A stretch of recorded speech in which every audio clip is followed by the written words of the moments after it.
Hey everyone, this is LocalALists, Tulsa's premier podcast, where we're going to be interviewing top performers here in Tulsa, Oklahoma. I'm Stephen Morales. And I'm James Pesh. And enjoy the show. Do we want to say anything else? I think that's it.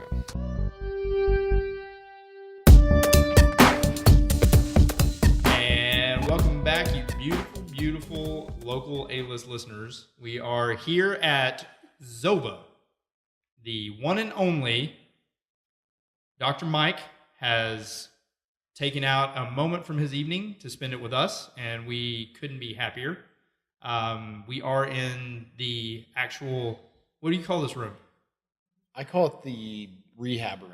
Just Okay. a big exercise room. So if this recording does come off a little echoey, it's because we are in the rehab room. Yeah, we can hear it. It's like 15,000 feet high, and We're in the Church of Rehab. Yeah. yes, church rehab, absolutely. How do you pronounce your last name, by the way? Van Antwerp. Van Antwerp. Yeah. Okay. Or this probably sounds cooler if I was actually from overseas. It'd be like Von Antwerp or something. Yeah, what do you know what the origin is? It's Belgian. Yeah, Belgian? Belgian, yeah. Von Antwerp? There's a city in Belgium called Antwerp. Or Antwerp, maybe. Antwerp. Yeah. Does it have a meaning? Do you know what the It meaning means throwing hand. So the story goes, there was a giant terrorizing the city, and this guy went out and beat up the giant, cut off his hand, and threw it in the ocean. And the giant left the area because of that. Did you So, make that story up? I actually did not. I wish I did. It sounds like... Here's the origin. Well, no, he's like... origin. Yeah. I'm a giant slayer. Yeah, no, he's telling me that, and I'm like, man, my name sucks. Then Yeah. Morales, I don't even know what the meaning is. It might mean, who knows? It might mean throwing nose. Yeah. Throwing ears. I don't Yeah. Yeah, absolutely. And then you Mine might was have just defeated throwing- a giant. know. Yeah. That's throwing hand. Well, and that brings me to my first question. What does Zova mean? Zova. So Zova is really just a made-up group of words. I wanted something short, sweet, that described what we did and do. Of course, it's a mix of chiropractic, rehab, kind of physical conditioning, acupuncture. I just wanted something short and simple that we could take. Because it used to be Back to Health Wellness Center, and there was a couple Back to Healths in the country and around. It was a little hard to patent and market. Yeah. Not patent, but register. So Zova was just something short and simple that I wanted to create for. It's what not we an did. acronym. It doesn't have it. It really doesn't have a whole lot of meaning. It's kind of like Qdoba. Qdoba's a made-up word. So Yeah. Not that we sell, tacos and burritos, but I wanted something short and simple and had You're good not opposed to mouthfeel. that. No. I mean, if you come up with a good. Yeah, if we come up with a good Product. burrito rehab tool, we'll use it. We'll let you know. Yeah, no. Well, the first time I met you, like, Yeah. there's a hey, that he's from that's Zova, and I was like they're saying you were from Zova, but I thought like, oh, that's his name. Yeah, a Zova. lot of I've gotten letters recently to Dr. Zova, which Yeah. I thought was interesting. Yeah. And it's also just because Van Antwerp's a little more of a mouthful Yeah. to use. Yeah, so I'll it's say like Michael V. Michael V. Michael V. Yeah, I should have just called it Dr. Mike's. There's a done. restaurant out in Bixby called Mike V's, right? There actually is. Yeah, Maybe that's where I got it. I need to go try it out sometime. It's actually fantastic. Is it good? Yeah, okay. really, I need really, to go yeah. try it. My name's. It's like one of those evening only steakhouses. It's Oh, yeah? really, really nice. Expensive. I think that's code for like evening only. Yeah, It's like you're gonna spend some money if you you're come gonna in here. drop some money. Yeah. You're gonna. We throw down don't some. have to be open all the time. Yeah, exactly. We only open in the evening. Yeah. It's like, fair enough. Yeah. So basically, with this podcast, we always have kind of a theme that we like to stick with. But the underlying theme for Local A-List is that we want to interview successful business owners and kind of get their origin story, what some of the pitfalls that maybe they experienced early on or still experience in their business, and then some of the things that actually set them apart and made them successful. So one of the things that they can point to and they can go, that right there was a moment in time when I could have gone either direction. I made either a really lucky decision or I made a really calculated, smart business decision. We went this direction and it paid off. So having kind of laid that foundation of what the narrative that we're kind of going to let play out, tell us a little bit about your origin. Did you always want to be a chiropractor? Originally, I didn't. I am in high school and going into college. I just picked the hardest major I could find, and I was interested in science. So I went and did biomedical chemistry. That was what I was doing. You're That's really what- soft spoken. You're gonna have to get down, Get that into mic, this thing. get all up into it. So I was going into biomedical chemistry was what I picked. It was the hardest thing I could find at school, and it was just science, and I was interested in that. And I thought I was going into genetic engineering. I thought I was going to do a PhD, go into research work, and study that and do research work. And I did some over the summers while I was in school, and it was not exactly what I was looking for. There wasn't as much interaction. It was sometimes a little frustrating. Then I applied to medical school, and decided I didn't want to do drugs and surgery. Okay. I was more interested in natural things at the time. I was really, really involved in martial arts, and I picked something that was what specifically martial arts? It was, at the time I was doing what was called RBWI. It was Robert Busty's Warrior International. It's kind of somewhat like commando training. So we would go out and do, it was probably if you saw some of it, looked like MMA. Oh, okay. Sort of like a Maradote. I don't even know what that is. Okay. Well, but I'll send you some links. Okay, I'll have to Enter check the it. I'll have to dojo check on it out. YouTube. Okay. It's fascinating stuff. Yeah. It's like Karate Kid, right? Karate Is that what we're Kid, talking about? yeah. Well, if Karate Kid were awesome and basically a mix between Arnold Schwarzenegger, Sylvester Stallone, and some... Do we have any action heroes that are like modern day that are like those guys? Yeah, The Rock. Oh, okay. Yeah, valid point. Dwayne Johnson. Valid point. Yeah, the Tooth Fairy. Yeah. Agreed. That's probably one of the only guys that we have that is that build. You don't have a lot of guys that are that big anymore. I mean, the 80s was about like how big John and shredded Cena. John Cena, I guess, but not to that level. Right. Yeah. Okay. The Rock. Yeah. The Rock So is The pretty Rock much meets Karate Kid is what you're talking about. Yes. All The right. Rock meets Karate Kid, Maradote, enter Dr. Mike. Okay. So he was which is basically me. I'm built like that. Yeah, absolutely. This guy's shredded. Shredded monster. Yeah. Deadlifts 480. Yes. Plus 75. 180 ounces. Yes. But yeah, I was into martial arts, and it was RBWI at the time. We did a lot of work with like weapons and swords and nets. It had a blend of some Japanese martial arts. Later on, I went and did some traditional Japanese martial arts, some kind of you would kind of recognize it as Aikido, but really, really intense. Yeah. And I guess you could say mean. So I did that, and through all that, I got interested in chiropractic work. Because Aikido is kind of like not fighting, right? Right. Like It's using circles and using things to use motion. So if you did an Aikido throw, you would do this nice circular motion, and they would go down, and you would exert a lot of energy. So the stuff we did would be exerting energy so they go down, but they couldn't fall properly, and they break their shoulder. I don't mean to show off with my knowledge base, but I do watch The Walking Dead, and recently that was on there. So cool. Yeah, there we go. Aikido was on there. Yes. Aikido and zombie fighting. Aikido, the person was on Walking Dead.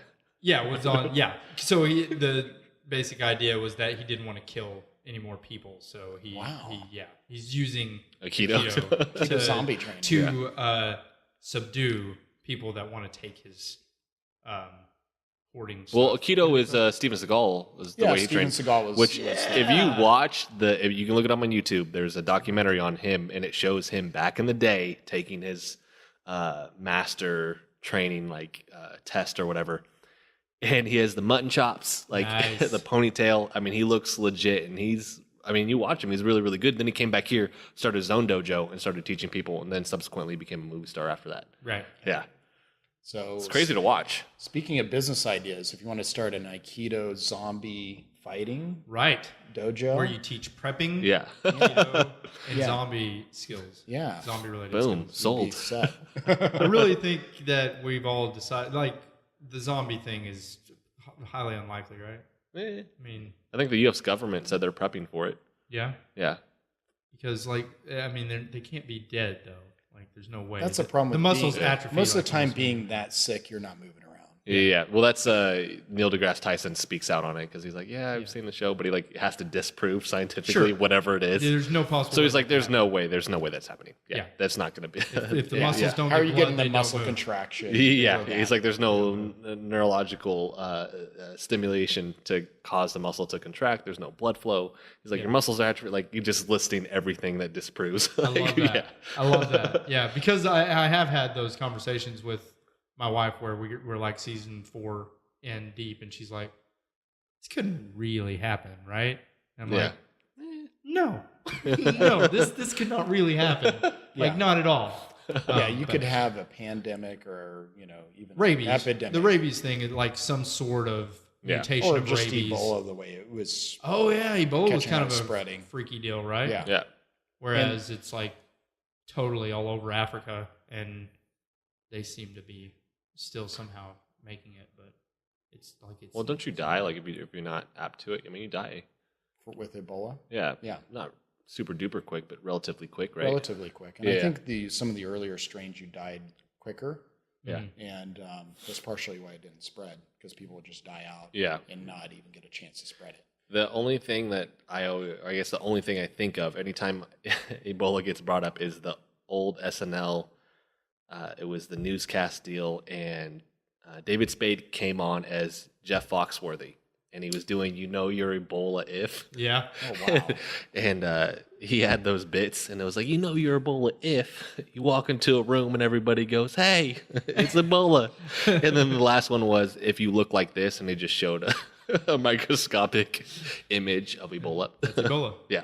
Nice. So that's the only thing that pops in my head anytime it's Right. brought up. We do a lot of tangents like this. I hope Yeah. that's all right. This podcast. Well, these are important to know. I think it is important for people to realize that. I'm keeping a record of things I need to go watch. Yeah. and Absolutely. check out. Absolutely. So you were doing the martial arts. You started studying Aikido. Well, yeah, kind of a traditional Japanese martial art, Bujinkan, kind of several different variants of old Japanese style martial arts. And that kind of led me to fixing all that stuff. So I was getting injured shoulders, knees, hips, toes, and I wanted to learn how to repair all that stuff. Yeah. With hands-on, without drugs or surgery. And that's kind of always been the quest since then, is how do things move, how do things work, how can we repair it, get it better, faster, stronger. I'm a huge Kelly Starrett fan, and that's the same thing. He wanted to fix himself. Right. Like, And and I that's think the path you start down. Yeah, I think that's where a lot of, especially body workers, tend to be, where you've gotten injured and then it's like, oh, I need to figure out how to fix that. Yeah. So then the next step from there was deciding which field you wanted to go into that would best help you to do that. Yeah, so I was primed and ready to start medical school. I was accepted, and I went and visited the chiropractic school, and I withdrew and then got into chiropractic school rather quickly. Ended up going that fall. Okay. And, wow. kind of switched over from medical to chiropractic. And in your experience, is it pretty typical for most people who are good chiropractors, who go to good schools and receive, reputable degrees and things like that? Yeah. Do most of them go independent and start their own practice? Is that kind of the thing, or is that not? Or are you kind of special and unique in that regard? I think a lot of chiropractors tend to do their own thing, partially because it tends to attract an individual who's a little bit of a rebel and going against the system. So that's partially why. Okay. It tends to go out on their own. And we can. The equipment is not as intense to purchase, say, as if you're a dentist and needed all the plumbing and all the extra equipment that they need. But I think more and more with the medical environment and healthcare environment we have now, more people are going into group practices or, doing associateships or, eventually becoming partners at a practice versus starting out on their own like they used to. Right. And I started out on my own, in retrospect.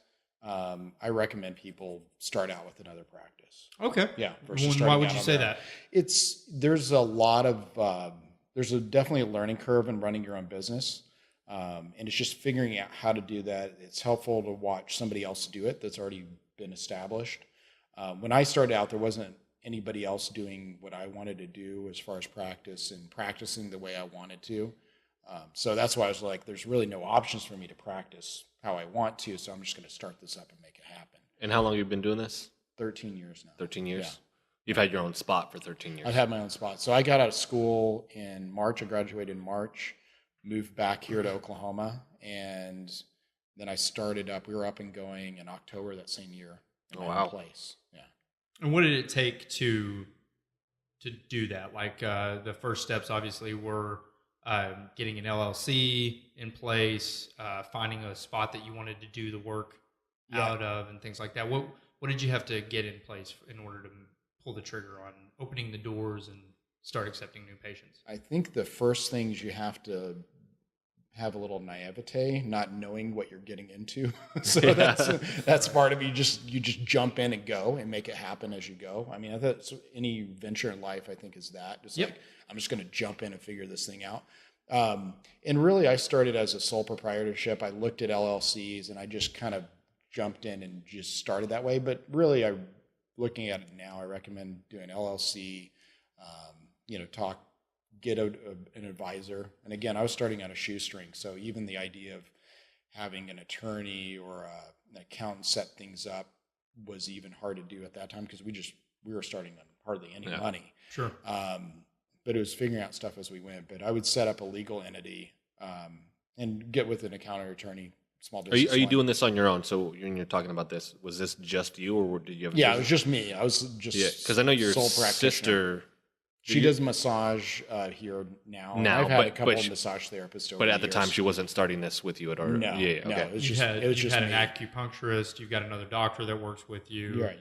You've got staff that do scheduling up front and different things like that. Yeah. So there's a lot of people now, but whenever you first started, it was just me. Just Doc Mike. Yeah, just a one-man show, juggling everything. Oh, man.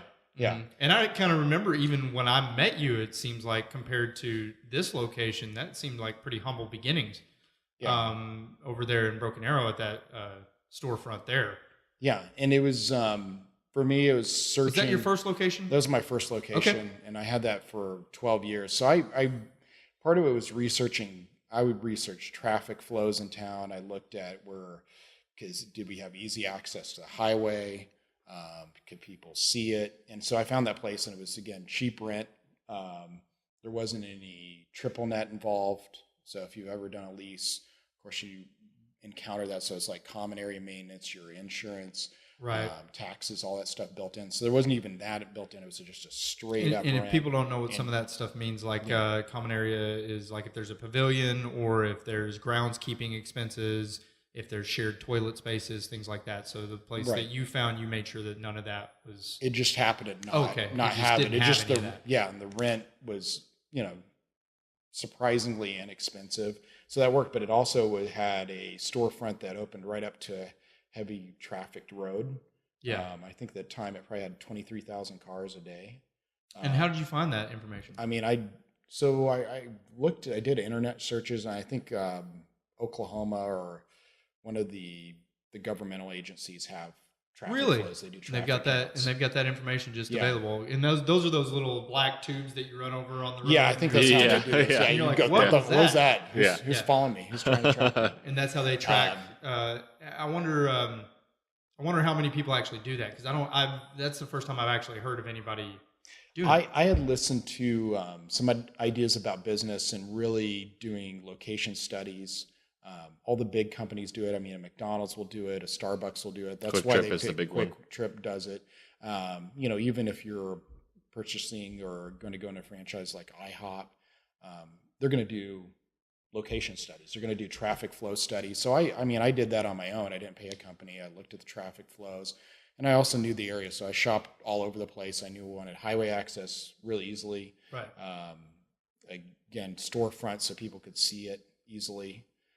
And that might again, be kind of a dying resource just because most people aren't doing storefront anymore or physical addresses. A lot of businesses these days are all tech-based. So most of the companies that contact me or people that contact me that are interested in business consulting, they're tech-based. I think I've met with one person in the past 3 years that was interested in a storefront. Yeah. So it might be kind of, but those are still out there. Yeah. So and if you're going to have a, brick and mortar, you're going to have a physical location, it can matter. Absolutely. Yeah. So it can play a part. And in that location, like you said, it was all those things. It was really close to the highway. I didn't have to try to find it. Like you could see it as soon as you got off the highway. It was right there. And that's one of the things that we're actually covering with a startup business. And one of the things that Stephen and I keep talking about is how hard it is to find that location if you're not looking for it. Right? Yeah.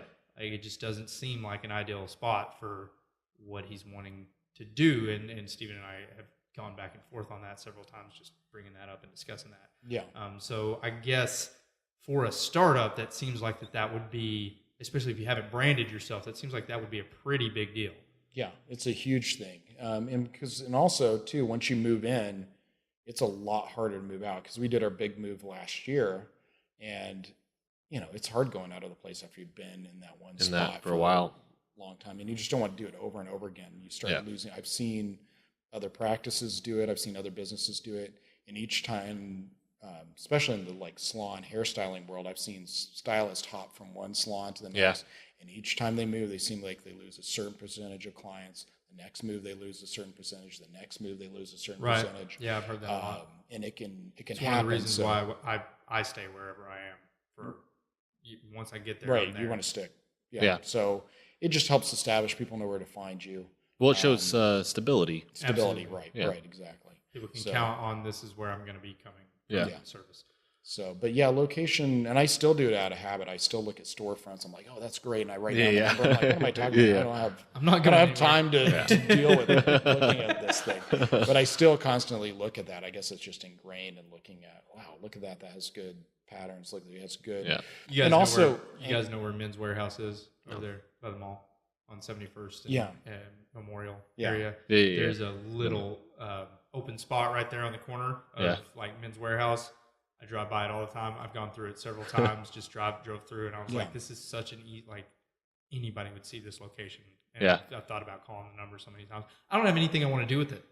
It's just it looks like a perfect spot for something. Yeah, it's like this. The problem that can arise with stuff like that, though, is you might think that, and then you put something there, and like even though it's visible, like people still ignore it. Oh yeah, if there's too much overload. Yeah, that's another thing. And also, sometimes we speak of traffic flow. Sometimes the traffic is too much where it's hard to get in and out, and then it becomes a problem because people don't want to deal with it. They'll avoid it. Being over like 71st Memorial over on by the mall. If you're over there, if I had a practice over there during Christmas time, it'd be people are really just angry. rough. Well, yeah, it would just be hard to get people in and out of there. Yeah. They don't want to deal with the traffic. Missing appointments on time drags your schedule out further, and so you're not able to really capitalize on your time. And I could see that. And I should mention something else too. Speaking of traffic flows and patterns, I know a lot of the big companies do those studies all the time. So you can, if a McDonald's goes in, or a Starbucks, or a Quick Trip, or we're over by Whole Foods now. Whole Foods did a study. That's why they placed it right here. And so by your big anchors where it's there's going to be flow. Somebody else has done their due diligence. Exactly. So you are, and plus you have a good anchor too that brings people in. So that's helpful.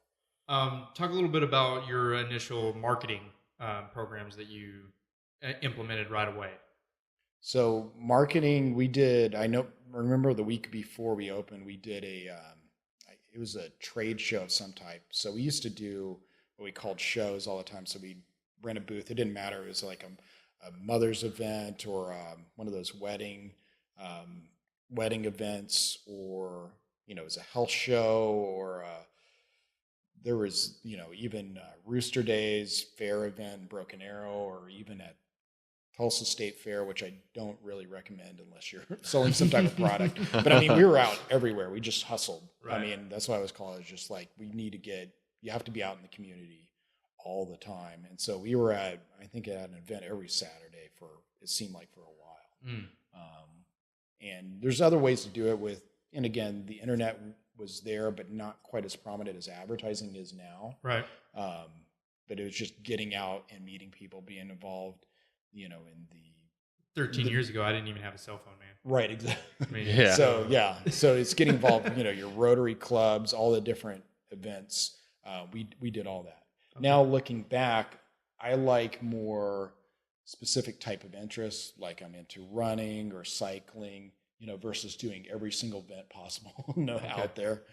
So I really focus what I like to be involved in, what other people that are typically going to use our services are involved in. And it's just being out in the community. And for me, it's just being out all the time. It's not hiding when you're eating lunch. It's being out there and letting meet people some see people. You, making sure you don't shy away from people, shake a hand or two. Yeah. And it's like running for political office in a way. You're out and about all the time. So the people just need to see you. You need to meet people. You can't hide. Do you know Dr. Bachman? Yeah. I've had them come out for a strongman competition. Same Right. thing I would see on their Facebook, like out and about at every like event that is what you're talking about, like running, Yeah. to promote themselves Yeah. as much as possible. Yeah, because the ones I really like now are ones where we can be of service, like the strongman events, the running events, because it's way funner than just sitting there. I'd rather tape somebody up. Well, then they work on get an to ankle. get a hands-on like feel for what you do. I mean, if they're injured, they're gonna help you. And the weird thing is when they came out to our strongman, like these people, like some of them were hurting their hands and stuff like that, and we're like, hey, we announced it multiple times, dude. If you're hurt, come over here, see Jake, see Bachman, and they didn't take advantage of it. Like some people did, but not everybody. Like everybody could have. Right, they could have benefited from it. Yeah, And sometimes they don't get it. They don't have the experience with it. And that's what's interesting doing sports work, because I later on did all my certs in sports. And it's interesting taking somebody's thumb that can't move their thumb, and it's like, oh, look, we just set it in place, and like, oh, I can lift again. Yeah, you're good. Yeah. And you kind of touched on something, and that's actually what I wanted to cover with this, because I've seen you take a million different certs. Do you think that's something that's super important for anybody that's in the health and fitness industry? It's not. I take certs, and I realize this because I'm just addicted to learning. Yeah. And I can't stop, and I haven't figured out a way to stop. And maybe that's a good thing. Maybe it's a bad thing. I mean, it's just constant learning, 20 books by the bed at any given time. Yeah. Watching videos late at night. Oh, check out this person in, Australia, what they're doing with this, with, dry needling, or they're doing these different techniques. So it's just habit. And that's probably why I have all those. It's just like, oh, I have another cert. I didn't even realize. Wow. Yeah. And I mean, that's kind of what happened with MoveNat, where I got the training with that. I'm like, oh, it's in town. I'm going to do it because I'm interested in it. Like I have a training. So what I've noticed too, just taking them, you take like one small piece of it. Yeah. Like typically I don't adopt the full blown thing. I just take that and insert and create my own narrative to it. Yeah, exactly. You pick out the stuff you want. It's like, eating the hay, spitting out the sticks. You take what you want and find useful and applicable to whoever you're dealing with. And then, I tell people it's like constructing a puzzle. It's like trying to figure out, that one small thing from there fits here. And then you slowly build this thing. Yeah. And that happens for each individual client, typically that I see, as I'm trying to construct that and figure out what I need to address, what needs to happen. Right. Do you have a favorite cert? Probably my favorite cert out of all of them is the CCSP, Certified Chiropractic Sports Physician. Yeah. It was a good rounding out of what I wanted. It was, fairly difficult to achieve. I'm the only one here in Tulsa that has one. There's a guy in Jinx that's had one for a while. There's used to be about maybe 8 of us in the state. Yeah. And there's maybe 11 now. So it was just a really nice, comprehensive certification. It was like truly like a specialty. Was it just like a 3 to 5 day deal, or is you talking like a long? I want to say it was around 120 hours. Oh, really? Yeah. Wow. So it was, fairly decent amount of information, a lot of travel, and I was doing my acupuncture certification at the same time, so it was like a lot of travel. That was 100 hours too. So that's my favorite one. Well, and the crazy thing I think certs are worth them to expand your knowledge, but you don't have to adopt whatever it is. Yeah, I mean, but at the same time, like when they say like, all right, you're gonna have to retest in 2 years, I was like, dude, for 2 Gs, nah, I'm good. Like, I know what I need to know. Like, right, and some of them you let drop by the wayside. I have one that's coming up, and I have a whole bunch of continue, and it hits me every 4 or 5 years because they build them up until you have to do it. But I don't think certs are so much important as just the thirst for knowledge and wanting to learn. I have friends that are out of school and they're doing the basics, and that's what they've done. And maybe it's done well for them, but I just want to figure out better ways to do things. Yeah, I think it depends on the style of learning too. Like I have to have somebody there, like coaching me step by step on it. Because if I watch a video, I mean, it's okay. Yeah. But if I have that person there coaching me through it, like it makes a world of difference. I could take something and it'll take 5 minutes compared to me trying to dissect it for hours and hours too, which is another reason why I'll typically opt to go do it. Yeah. So that's and again, the internet's made it way easier to pick up information because there are so much videos out there now. But still being on site, having somebody go, no, that's not quite it. You need to do this instead. Yeah. Oh, okay, I got it. And then you Yeah. kind of workshop it with that Right, person in real right. time, which is nice. Yeah. So do certs really help? Do people need them? I think it's helpful. Obviously, if you need them to practice in your state, Yeah. then you need to get that. In some ways, it's probably not helpful to have a million different ones because then people don't know what you are. So in some ways, I'm not a good example of, hey, I'm the hand doctor or hand chiropractor. I'm the foot chiropractor. Yeah. Yeah, I can work on your jaw, your nose, your toes. Yeah.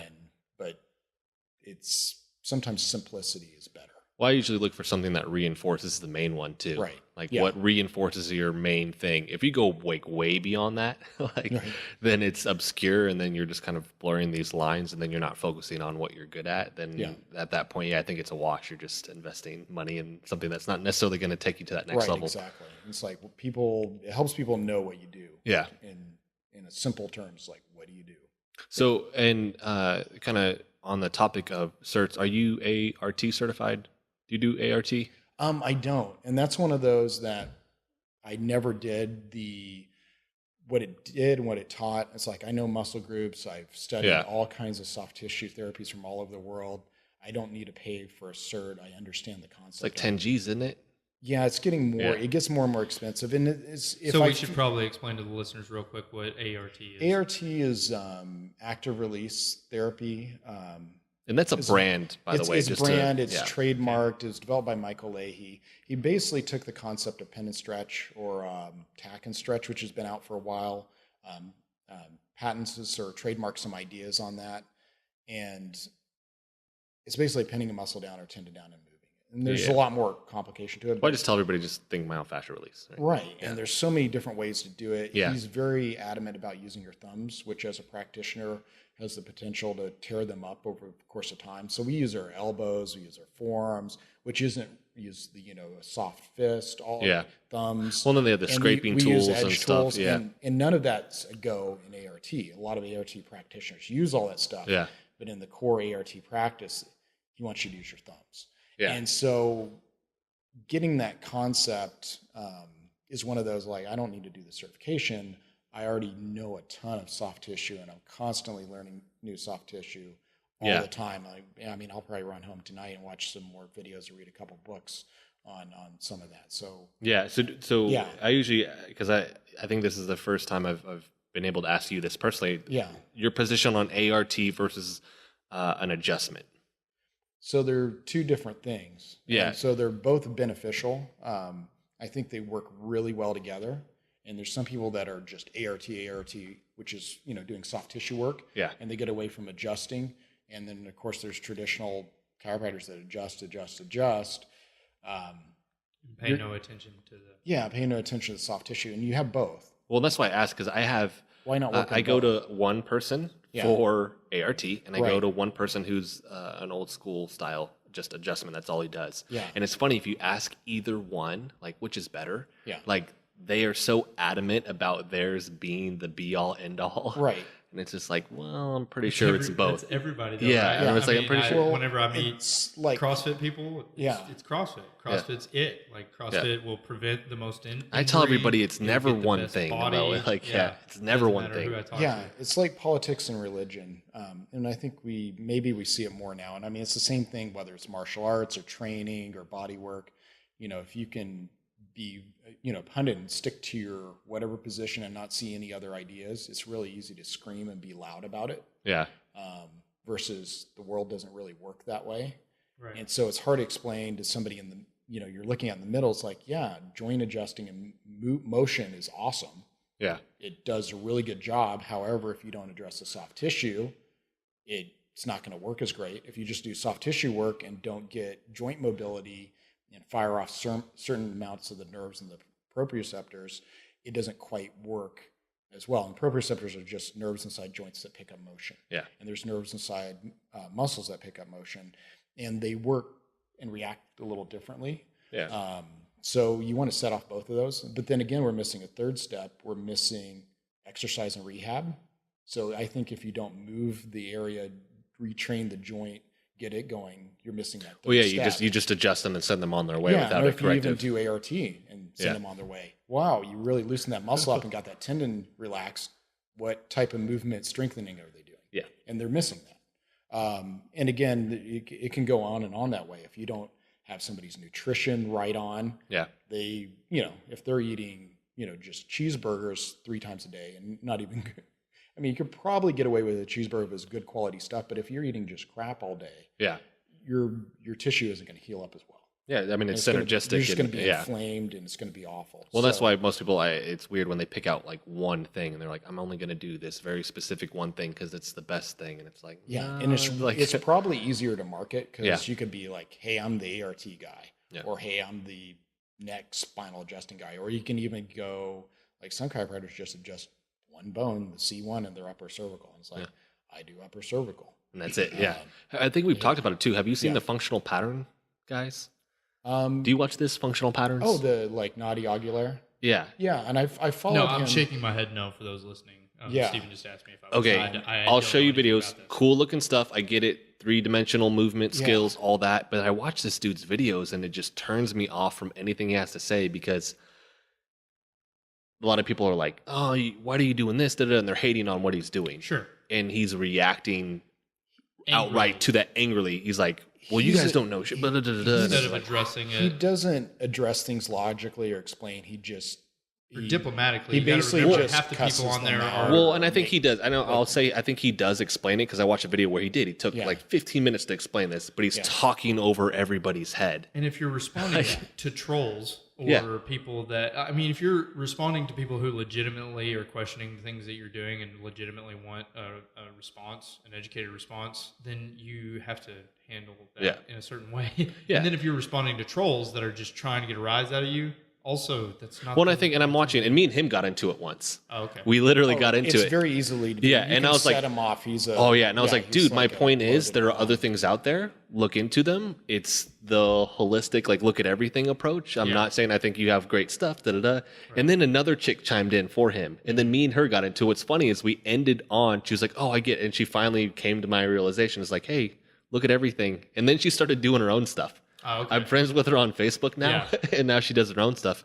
And he has good, valid points. He has great stuff. I followed Nadi since he was, first starting in his little gym out in California and just posting some stuff on kettlebells. And it's like, oh, that's a really cool way to move.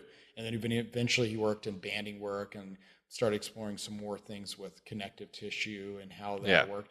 And he has great stuff, but he also just, again, comes off, if you ask a legitimate question, hey, what about this? He can just attack you. Yeah. He's in attack mode all the time. And it's really weird. Yeah. It's like, are you insecure about your stuff that you're having to attack people? Because it's good stuff. It's great stuff.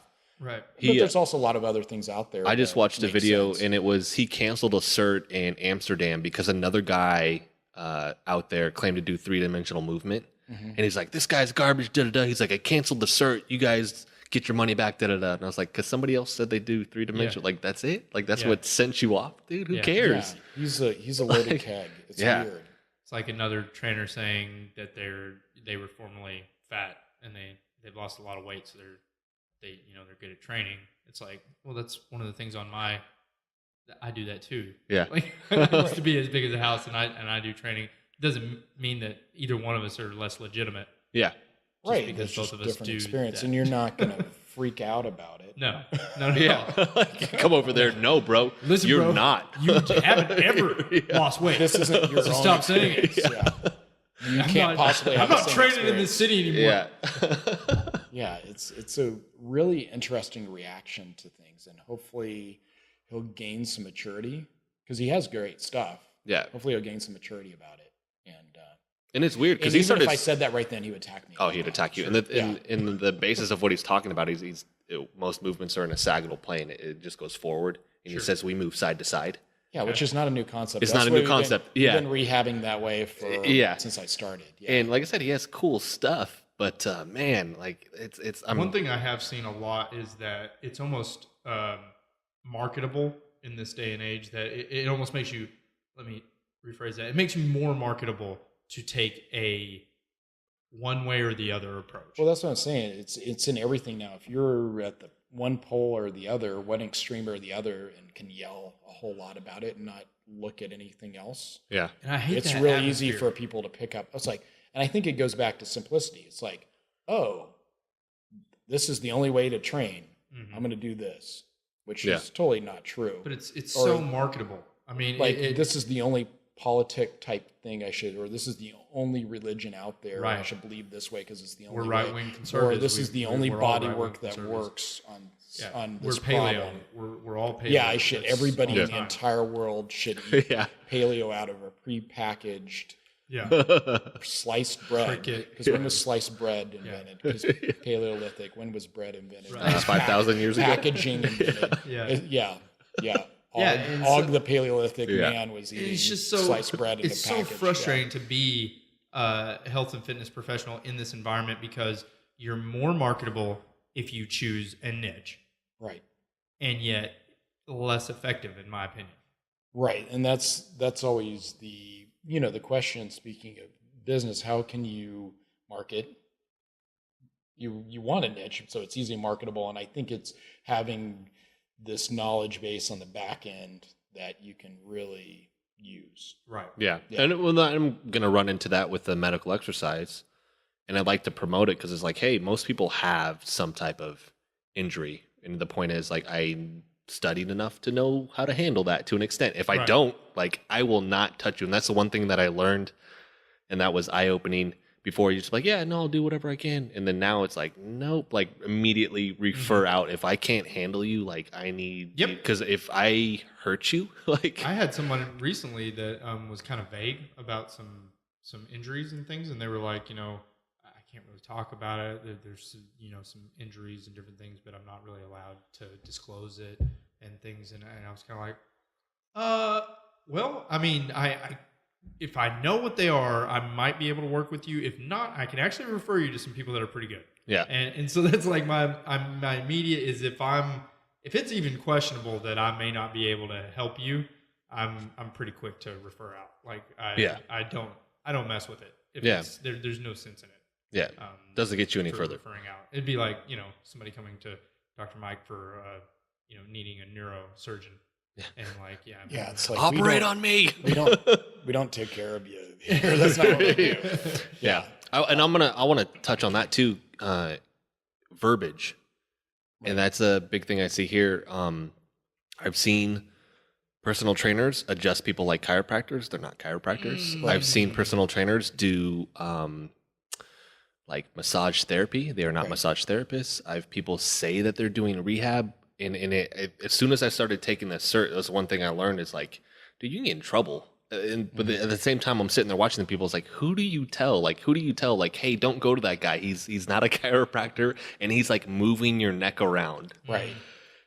It's a hard spot to be in because you don't want to cross that threshold as a personal trainer. Like personal trainer or personal trainer, you want to come be like, hey, dude, what the are you doing? Like, stop. Like, so it's a weird spot to be in. Do you think that plays a pretty big effect in here in Tulsa as far as what you can and cannot say? As far as verbiage for personal trainers or chiropractors or in your field, just like, anybody, So you want to stay within your scope of practice. Yeah, I mean that's just what you do, and I mean I've seen people in my profession and like you mentioned in other professions. Whether it's a mechanic, dentist, whoever, kind of blur those lines and go out of it. But you have to know what certain verbiage, for example, this is one that comes across a lot. You'll hear like dry needling or acupuncture. And so there is one of the northwestern states, Oregon or Washington, they have this big thing between acupuncturists, physical therapists, chiropractors, who could do acupuncture, who could do dry needling. And so they finally... I think the way the law ended up, you have to be an acupuncturist to do acupuncture, and then you could be a physical therapist, chiropractor if you've done the training to do dry needling. And for me, I hear it all the time. People ask me, do you do dry needling, do you do acupuncture? Frankly, they're pretty darn close. Yeah. There's different theories using certain acupuncture needles, but again, it depends on, in that case, in that state, you have to be specific in what you use. Here in Oklahoma, it's a lot more vague. Yeah. And it's helpful to have the certification. Frankly, a lot of stuff in Oklahoma is like the Wild West, as far as we don't have state laws for a lot of things. Yeah, when I've also heard state laws for massage, there's not state laws for acupuncture, and I don't even know for you guys if there's even something that oversees personal trainers in Oklahoma. Not right now. Yeah. See, there's not. It's As really. long as, I mean, the law basically, as long as you have an accredited cert, Yeah. you carry your insurance, and or you are at a facility that carries insurance, and you have a registered business. Yeah. That's pretty much it. Yeah, they want to see all that. So sometimes the cities take care of that. But as far as the verbiage goes, this is an example. Like there was a case of a physical therapist in Arkansas. This happened not too long ago, maybe about 5 years ago, and they were doing adjustments. And the problem is somebody asked him, is like, hey, he was doing manipulation, and some physical therapists are taught manipulation, joint manipulation in school. Yeah. And probably if he said that or had been trained in that, he would have been fine. But he's like, oh, this is similar to what a chiropractor does, or this is like a chiropractor, or this is I'm adjusting somebody. Well, that's unfortunately not his licensure. Yeah.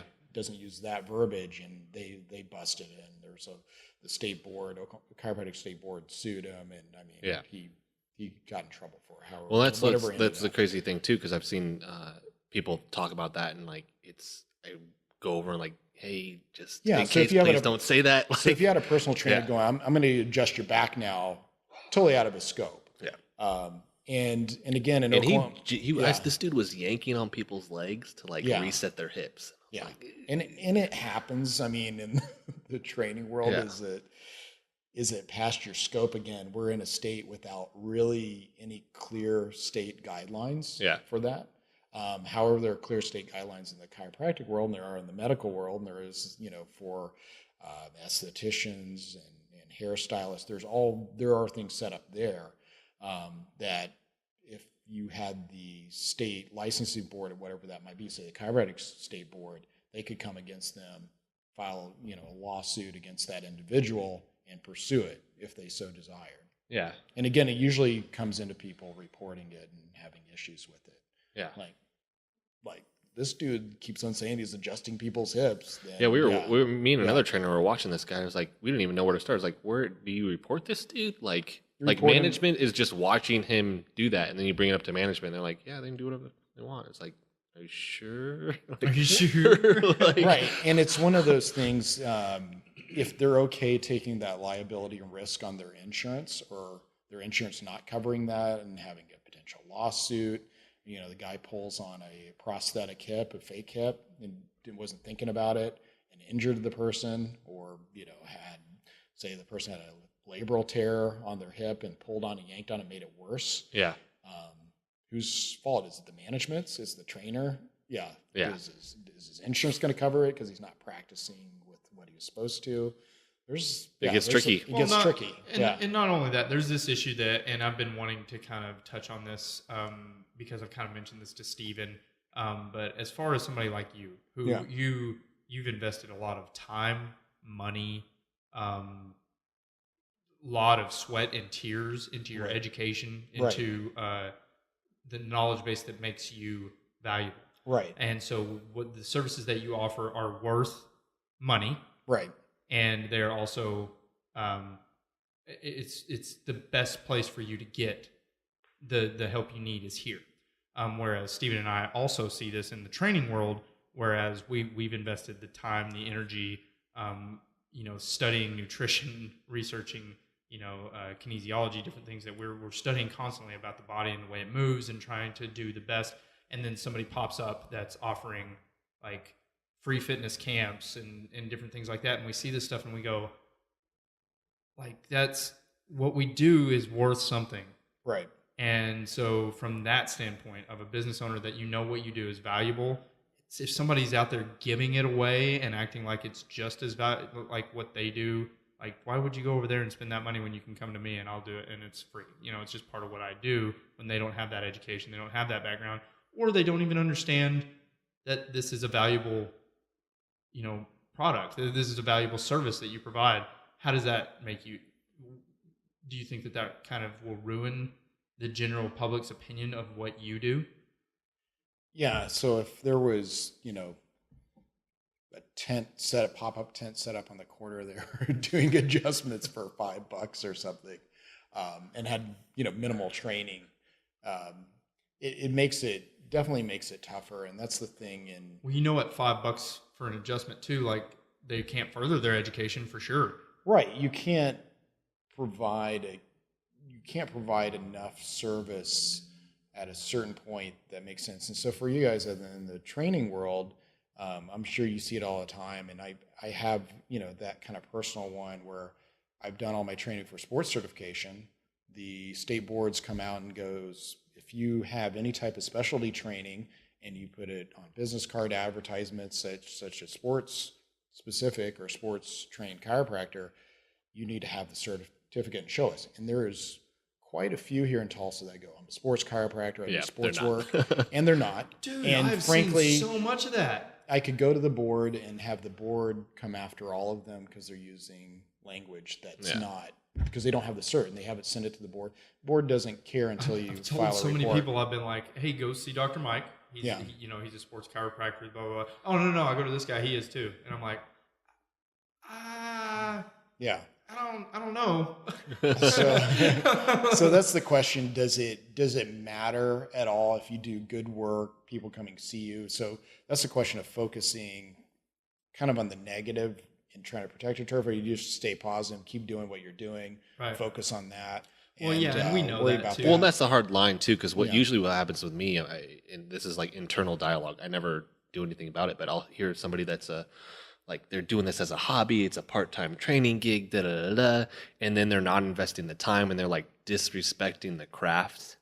And I was like, dude, the craft is the thing that bothers me more. And I'm sitting there, I was like, I'm putting my livelihood into this, and I'm studying, and I'm like breaking my back to learn more. Yeah. And then you're coming along and training for like $10 a pop and telling people you're just as good as anybody else. And it's like, no, you're not. No, you're not. Yeah. It's very, stop. It's a very interesting and frustrating thing. Because again, I have colleagues of mine went to school, chiropractic school, got their degree, didn't really study a whole lot outside of school, tend to blow off CUs, don't really pay attention a whole lot, don't do any extra reading, studying, and haven't since they've been in practice. Yeah. And again, I love it and just study all the time, 13 plus years now. And is their services, my service worth the same? Is like the quick go in and out, pop and pray type thing. Right. As valuable and important. And it's hard to say because it can be frustrating sometimes because you'll see training or practices like that and sometimes they're crazy busy. Yeah. And you're like, how does the general public not realize that? And I think it's also too, like maybe comparing it to restaurants, it's like you'll see the generic, say franchise place that has frozen food that they heat up and they'll be slam busy. And you're like, here's this local place that's done farm to table, done all this artisan work with their food. And maybe not as busy, but I think eventually people realize there's a difference. And they realize, gourmet versus fast food. Yeah. And that's the way I always kind of tell people too, is that like, if the clients that go to those type of places and they get an affinity for those types of, like a taste for that type of service. Yeah. They were never really going to be my client anyway. Right. Yeah. And that's another thing that I always kind of land on is that really probably wasn't somebody that was going to be with me or somebody that I really could have helped. So it's kind of probably better that other option does exist for those people, kind of like Planet Fitness. It's like it exists and it's there and it's an eyesore, and every one of us that take health and fitness, seriously, we all kind of look at it and go, "Oh, Planet Fitness, you're serving pizza. Stop serving pizza. Stop it. Rolls. Stop being there." And we kind of go, but most of the people that pay for that membership and are there, like, they're not going to come to us anyway. Like they're looking for the fast food, cheap, easy way to health and fitness, and that's really not a real thing. Just like, fast food isn't really real food. It's not a real thing. You're just paying for something that's...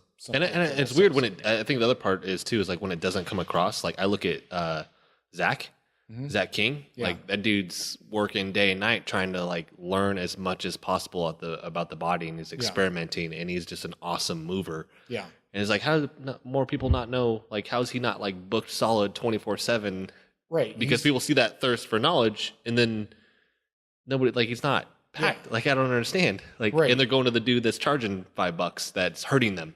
Like, Right.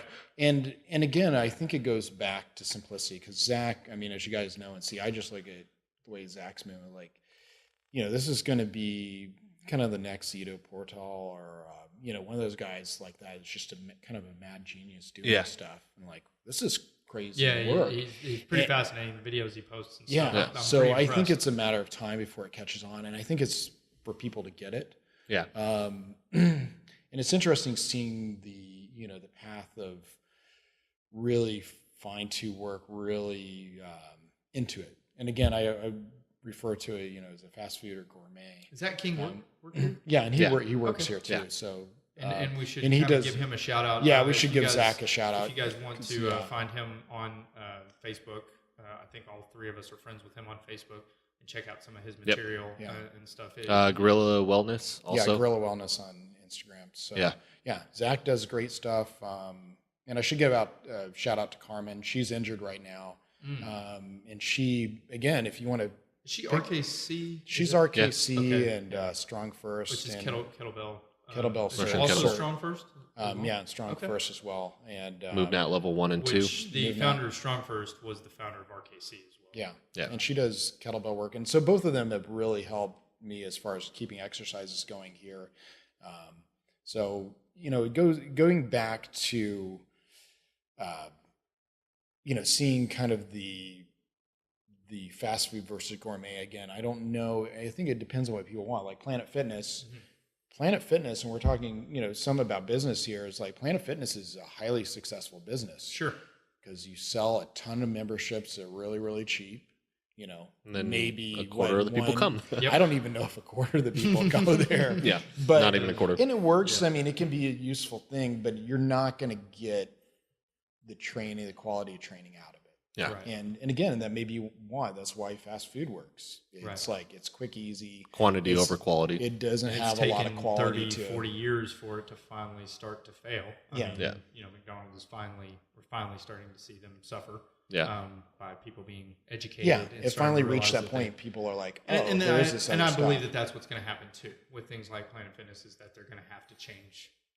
Something's going to have to change, or they're going to be a dinosaur like McDonald's, and they're going to finally one day go, wow, we made billions and billions of dollars, but now we're losing, our customer base is leaving. Because it's leaving. And mass exodus. Because I think the food taste in America, I mean, we've also saw it with coffee, used to be like 10 cents. Yeah. And then Starbucks figured a way to market and sell it, made it fairly good.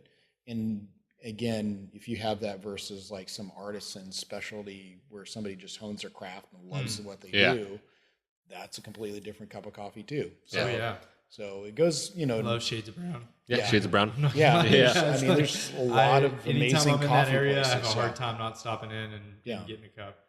So there's a lot of really good coffee We are places. nearing the end of this, so Stephen has some spitfire questions that he always likes to ask everyone. So I'm going to start with favorite exercise or movement. Favorite exercise or movement. The one I do over and over again with people that come in and I want everybody to do is just cat-cow, doing the cat exercise from yoga. Yeah. It's so darn simple. I mean, I almost feel silly having Do you have a people do video it. that we could attach Yeah, this? I'll try to get one. And Okay. again, it's We'll probably include that in the show notes. Yeah, we'll call it in the and, show notes. a lot of my rehab's gone back to just simple body weight. Can a person do it if they're traveling on vacation? Can they, climb on top of their bed where they're still kind of hurting? Can they do it there? And again, if I could have everybody just do cat-cow every day, like even twice a day, 3 times a day, we would take care of a lot of stuff. It helps with breathing, helps with movement. Stupidly simple. And it's almost one of those like, really? You're prescribing that? Yeah. But frankly, I mean, did you do one today?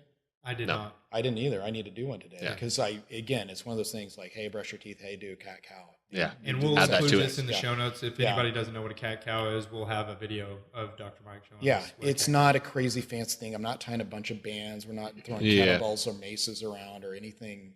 It's just the simplest exercise. Yeah. So. Probably do it. Probably the 2 favorite answers I've had on these Spitfire questions are Brad's for favorite book and then this one. Yeah. Favorite exercise. Favorite exercise. Because you expect a complicated, like, crazy answer. And Yeah. it's like Super simple. Yeah. Well, which it'll tie into my next question. All right, you can only do one movement practice the rest of your life. What do you choose? Yoga. Because you do a lot. Yeah, I I want do a I lot. want you to list real quick because you do acro yoga.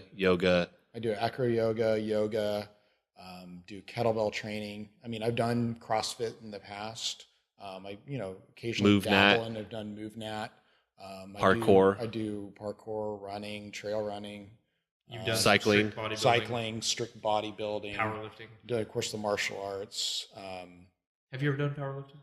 I never did powerlifting. Okay. Maybe I should have. I went and lifted with Brad Okay. Johnson, Yeah. our first guest, and some of he's- his buddies. And he's just a this is when badass, he was like 270. Yeah. Go to lift with him one time, and it was enough for me to be like, dude, like never, like I can't hang with you guys. Not because I didn't want to. It's just I physically couldn't hang with them. Like they had 6 plates on the bar, and it was bending over their back, and I was like, why am I It's at a here? different Like, level. why am I here? Like I'm so not supposed to be He's here like right now. 230 now, right? 235. It's like 230, 235, I think. Yeah. So it's Yeah, big. Brad's a beast. Yeah. He's Yeah, he awesome. is. Favorite book? Favorite book?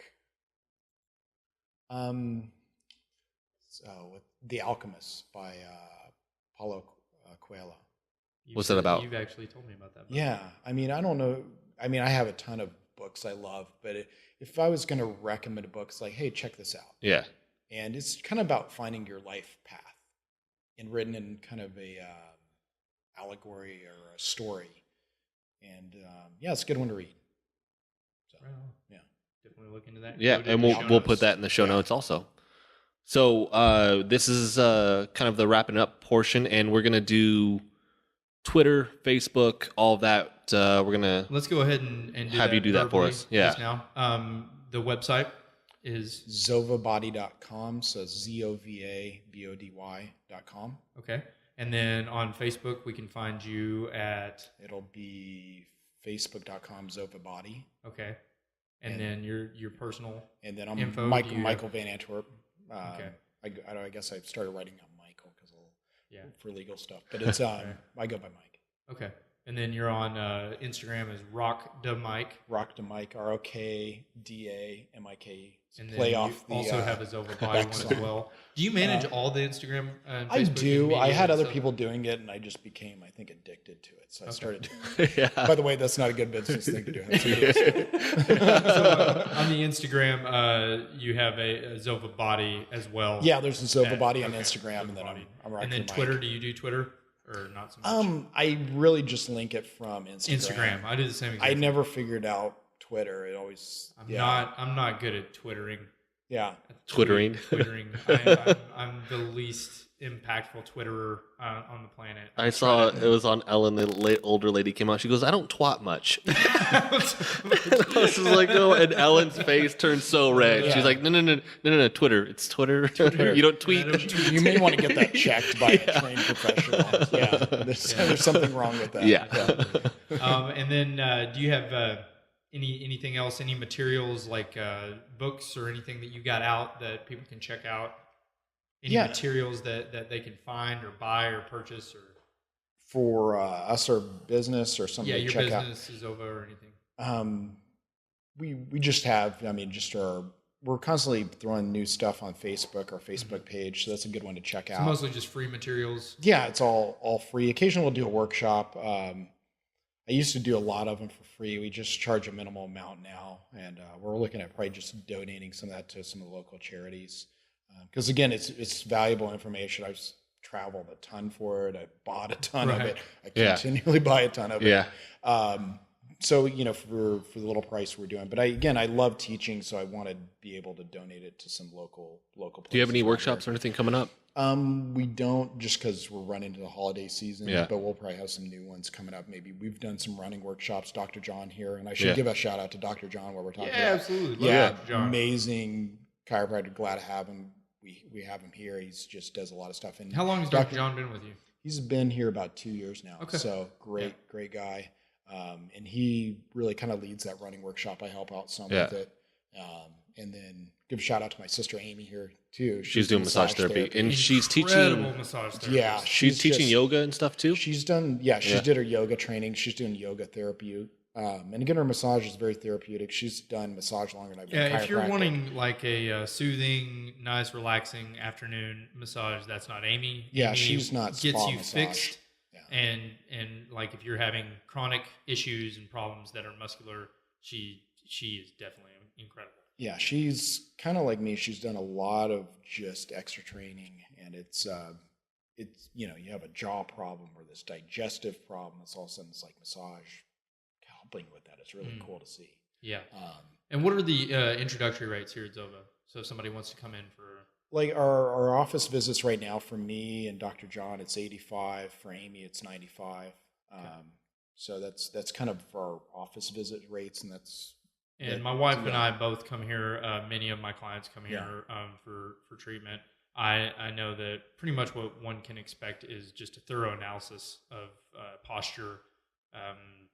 You might be able to elaborate a little bit more on what people can expect when they come in and see you. Yeah, and I know you guys do this with clients too. But when you first get one, or get a new patient and a new client in, it's just getting that initial evaluation, doing the examination, really checking out what's happening, movement patterns, what muscles are weak, what range of motion is happening.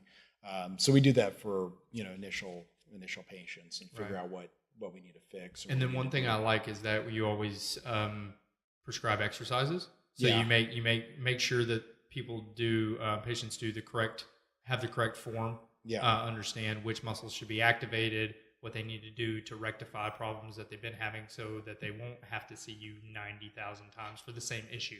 Right. And then you kind of let them know, like, do this, every day for a while, or every other day for a bit, and hopefully we can get this problem to where you're not having to come and see me for this issue.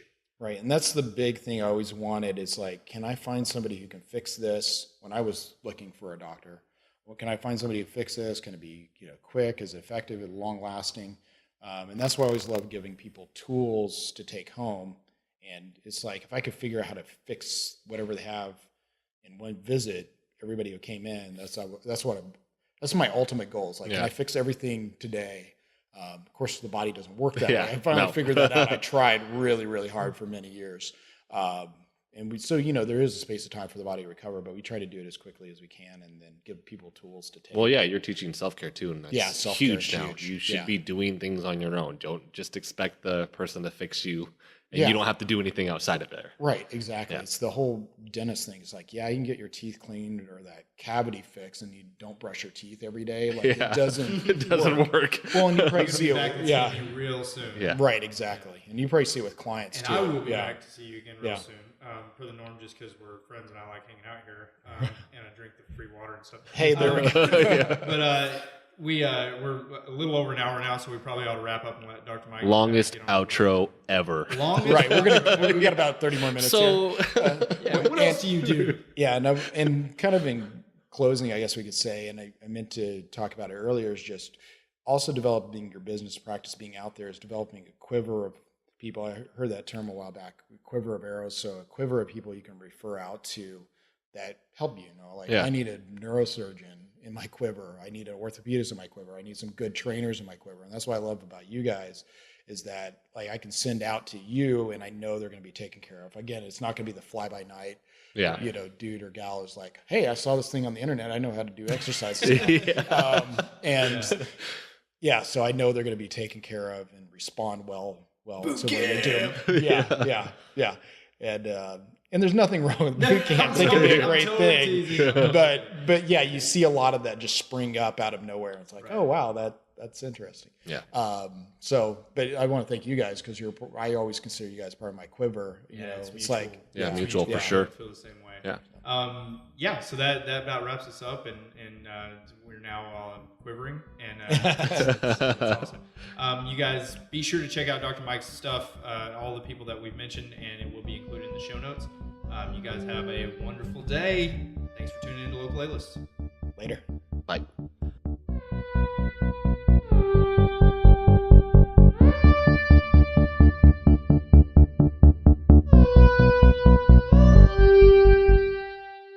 We want to thank you for listening to this episode of Local A-List. And as always, we want to thank our guests for stopping by and sharing their time with us.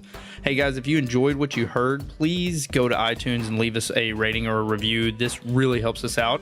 And as always, we are looking for sponsors, preferably locally, but we will accept national sponsors as well. Contact us through LocalALists.com. And you can check us out at Facebook.com/LocalALists. My personal website is JamesPesh.com. And mine is Stephen Morales, CPT.com.